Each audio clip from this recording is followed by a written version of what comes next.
Hello Capricorn! Welcome dito sa aking channel, Kapalaran 888. Welcome guys! Alamin natin kung ano ang messages, vibration, gabay energy para sa inyong lahat. Ito ay money career, financial reading para sa buwan ng June 2024. So, kahit sabihin natin money career, in general pa rin siya. So, pwedeng makaresonate sa iyo or sa mga kakilala mo, or sa kamag-anak mo, or sa karelasyon mo, or kung sino man, or pwedeng sa'yo. Okay? Okay, so first, 3 cards tayo. Ang first card mo, Capricorn, sinasabi ng Barasay dito na posibleng may upcoming travel ka. Diba? Like trip or travel, vacation, seminar, getaway, kung ano man to. Basta paglalakbay ito sa either relocation or kung ano man siya, sinasabi ng baraha sa'yo na ano man itong gagawin mo na to na movement or progress sa buhay mo, ay posibleng magdala to sa'yo ng life-changing situation sa buhay mo or result. Okay? So, if hindi ka pa masyadong sure sa gagawin mong movement, ang gawin mo daw ngayong buwan ng June is mag-research ka. Hanapin mo yung tamang information. Like for example, may bala kang mag-migrate sa ibang bansa. 'Di ba? Dalhin ang buong pamilya, magtrabaho doon. Or ano man itong purpose mo, sinasabi ng barahan na kailangan mo ng maraming impormasyon tungkol dito sa gusto mong gawin. Okay? Bago ka gumawa ng decision making, make sure na alam mo kung ano yung pinapasok mo. Alam mo kung ano yung ginagawa mo. Kasi baka ma-overwhelm ka, gagawa ka ng desisyon na hindi mo pinag-iisipan. Okay. Third card natin is, since it's financial, tangible things, earthly things, sinasabi na if ever marami tayong gustong ma-manifest or ma-achieve sa ating financial na buhay, kailangan nating maging positive sa everyday life natin. Kailangan natin na ayusin yung bawat sitwasyon sa buhay natin. Like for example, kung may mga unhealthy habits tayo, unhealthy situation, kailangan natin na baguhin na yun. Umalis na tayo dyan sa sitwasyon na yan para may magbukas na ng bagong pinto ng pag-asa para sa atin. Sa money siguro, like masyado kang magastos, parang ganun, or hindi ka masyadong nag-iisip siguro sa mga expenses mo, or masyado kang aggressive sa paghawak ng pera. So, palagi kang walang pera, or kahit may pumapasok na pera, hindi siya masyadong tumatagal sa kamay mo, kasi nga, parang yun, siguro may habit ka ng shopping or pagkain ng sobra-sobra o ano pa man. So, make sure na baguhin natin daw yan. Or, simulan natin na ma-realize na hindi lahat ng ginagawa natin ay pwedeng makatulong sa atin sa financial nating pamumuhay. Okay?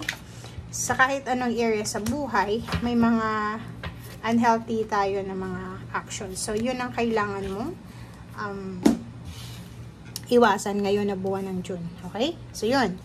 Nakikita ko siya dito, number 18, number 9, number 5. Yun. Since it's money, ang daming parang confusion sa buhay mo sa usaping pera, Capricorn. Feeling mo defeated ka, 'di ba? Feeling mo ang hirap-hirap pumasok ng money, earthly things sa buhay mo. 'Di ba? Ang daming confusion, ang daming worries. 'Di ba? Nag-aalala ka eh.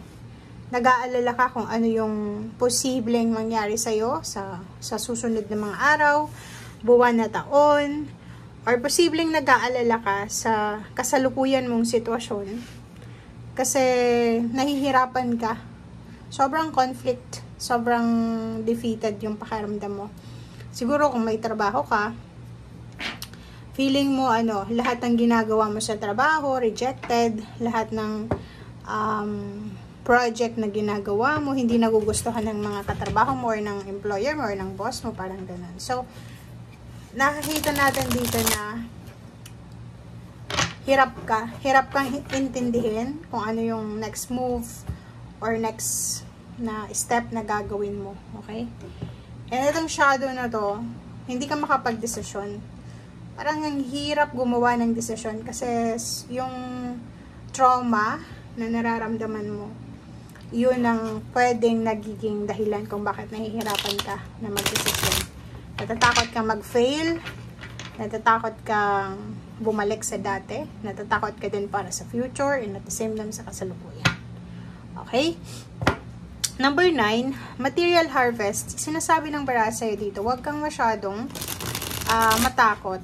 Kasi yung number 9 na yan is near to completion na siya. So, if ever may hinihintay ka na isang level ng pagtatagumpay, tapos yun yung kinakatakutan mo, kasi natatakot ka, baka hindi mo marating yun, hindi mo makuha or kano pa man. Sinasabi ng barahan, naku, huwag kang mag-alala kasi pinaghirapan mo yan eh, 'di ba? Like for example, may anak ka na nag-aaral.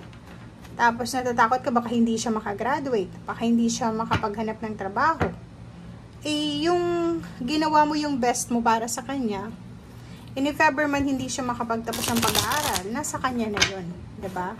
So, kung ang kinakatakutan mo is para sa ibang tao, kailangan mong alisin yung takot na yan. Kasi hindi mo deserve na matakot, mag-alala para sa buhay ng ibang tao.